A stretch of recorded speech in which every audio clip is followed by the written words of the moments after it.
Hello everyone, I am Mili Trivedi from LG Institute of Engineering and Technology, and today we will study about gear system vibration theory as well as numerical.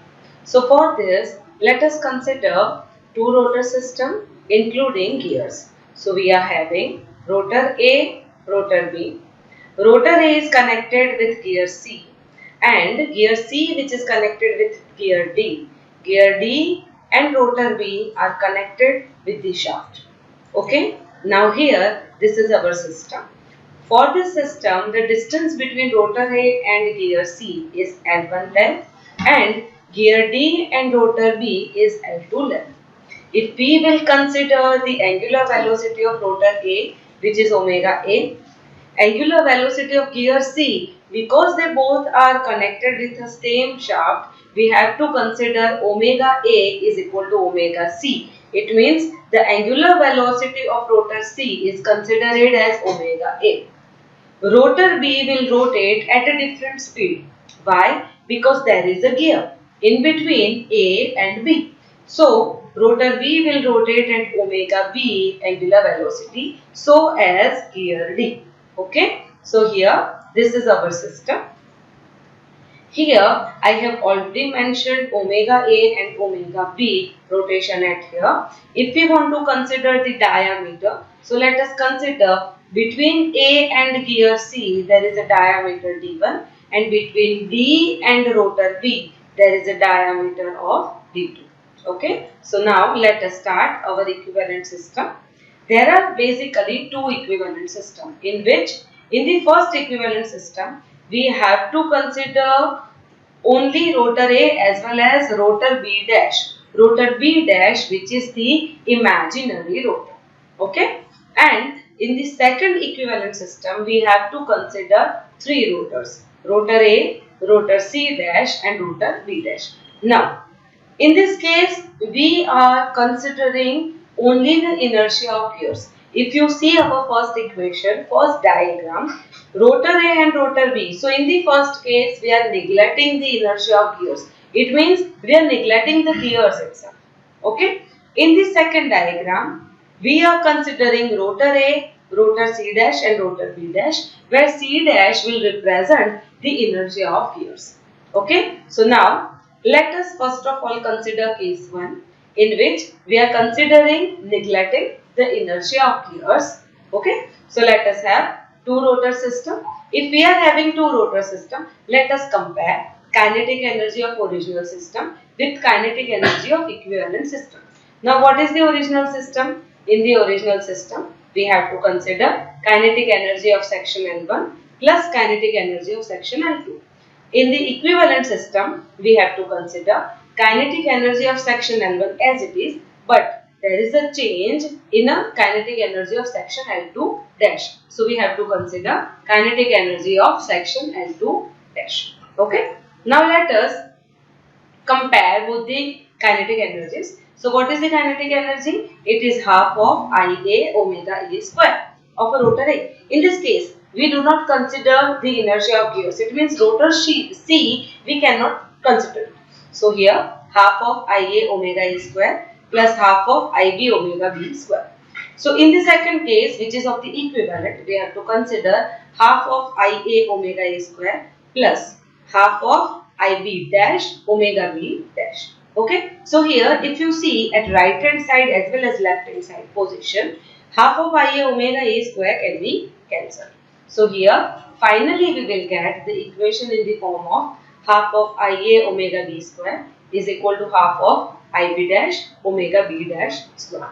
Okay. Now, half can again be cancelled. So, finally we can write Ib omega B square is equal to Ib dash omega A square. Why here omega A square? Because rotor A and rotor B dash are attached at a single shaft. So here two rotor system equation can be considered.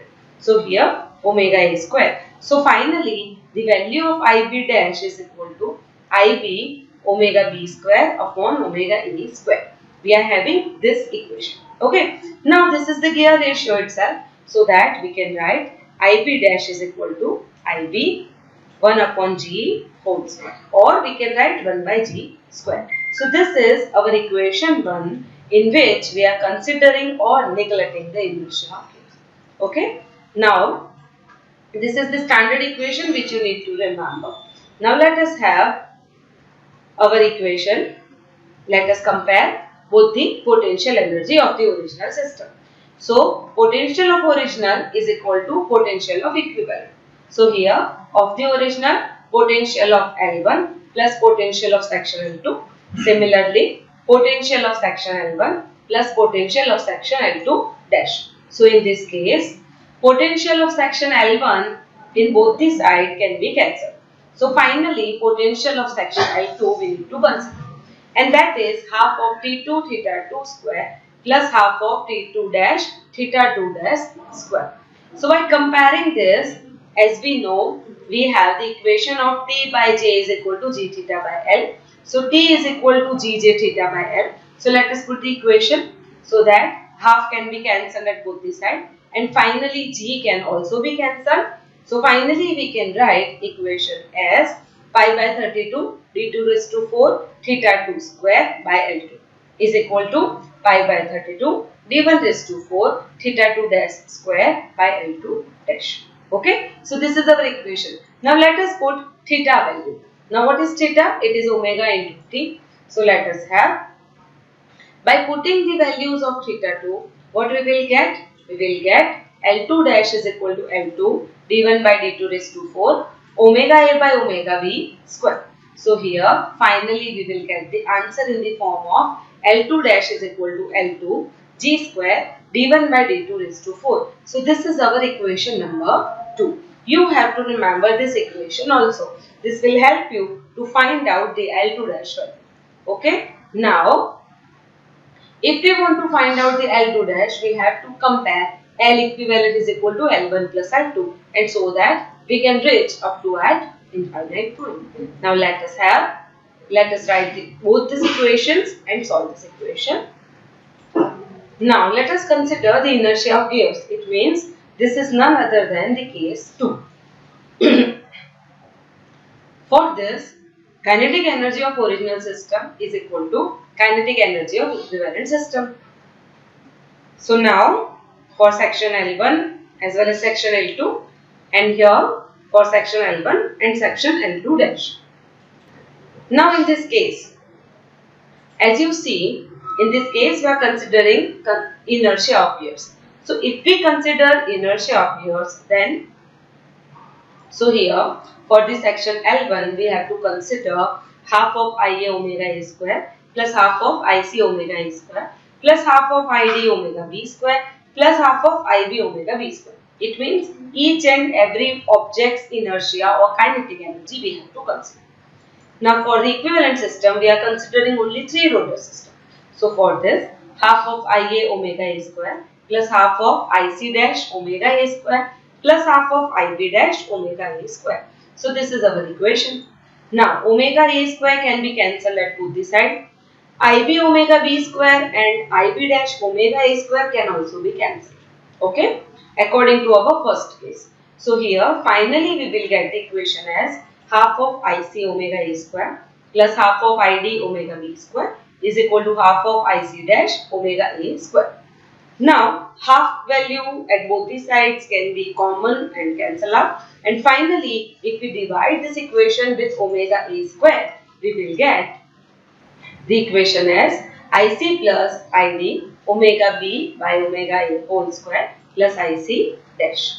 So finally we will get Ic dash is equal to Ic plus Id by G square. So this is the inertia of gears and equation 3. Okay. Now let us have our numerical. An electric motor running at 2250 rpm drives a centrifugal pump running at 650 rpm through a single stage gear reduction. The motor armature has a moment of inertia of 32 kg meter square. Pump impeller has a moment of inertia of 84 kg meter square, and shaft from the pump to the gear is 90 mm diameter and 3.6 meter long. That from the motor to the gear is 0.6 meter long. What should be the diameter of a shaft from the motor to the gear to ensure that the node of the natural torsional vibration is at gears. Determine the natural frequency of these vibrations and inertia of shafts and gear may be neglected. The modulus of rigidity of the shaft can be taken as 80 giganewton per meter square. So now let us have our diagram.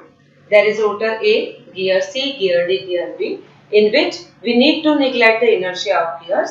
So here the length is L1 which is constant, L2 which is also constant, omega A we have the value and omega B we have the value.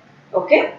So now let us solve this numerical, in which we do not consider the inertia of gears. Hence rotor A and rotor B dash is only considered. So here L1 length which is constant as rated earlier, and we have to consider the L2 dash. Okay. Let us consider the gear ratio. Because both the speeds of input and output is given to us, hence gear ratio G is 3.46. Okay. Now let us put this value. Now Ia is equal to 32 kg meter square which is given. IB is 84 kg meter square which is given. Then L1 is equal to 0.6 meter and diameter D1 we need to find out. L2 is 3.6 meter and diameter of D2 is 90 mm which is given to us. So now modulus of rigidity which is 80 into 10 raised to 9 Newton per meter square which is given to us. Now let us solve the problem. For solving this problem, first of all we have to calculate the equivalent of two rotor system. So for this we have to calculate IB dash which is IB by G square. So here we will get the answer as 7.01 kg meter square. Let us have L equivalent. So equivalent length is L1 plus L2 dash. So here L1 plus G square L2 D by D2 is to 4. So by putting the values in our equation, we will get the answer in the form of D raised to 4, and that is 0.6 plus 6568777 0.915 D raised to 4. So here for the two rotor system, we will get IALA is equal to IB dash LB dash, and finally we will get the relation and value of IB dash which is LB dash is equal to 2.739 meter. Now let us solve the equation. LE is equal to LA plus LB dash. So here what is LE? It is 0.6 plus 6568777.915 D raised to 4 is equal to 0.6 plus 2.739. By putting these values, we will get D is equal to 0.04518 meter. Okay. So here D is equal to 45.18 meter. This is our answer 1. Now what is the natural frequency? It is under root of Gj upon La Ia. Now by putting the values of La as well as Ia, we will get angular velocity as 41.28 radian per second and frequency as omega n by 2 pi which is equal to 6.57 Hz, which is our answer 2. So here we are considering both the numerical as well as theory. If you have any query, you can ask. Thank you.